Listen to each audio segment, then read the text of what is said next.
llegenda que per les terres de Montblanc hi vivia un drac ferotge que tenia darrere tota la població. El drac portava anys devorant persones i ramats sencers i ningú podia viure tranquil. Un dia el rei va decidir oferir una persona cada dia al drac perquè així el drac no tingués tanta blanc i poguessin viure més tranquils.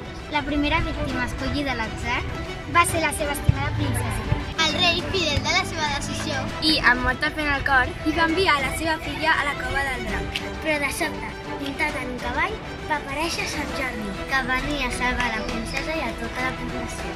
Va lluitar de la manera més heroica i valenta contra el drac. I finalment va matar-lo amb la seva llarga llança. El rei agraït va oferir-li amb la seva filla matrimoni. Però el cavaller no va voler acceptar aquell honor. Va agafar el seu cavall blanc i va marxar. Al cap d'uns dies, allà on el cavaller havia matat el drac, hi va néixer un roser de flors vermelles, com la sang del drac vençut. Un bon ram d'aquestes roses va anar a parar a la vall. I el dia 23 podreu aconseguir-ne una.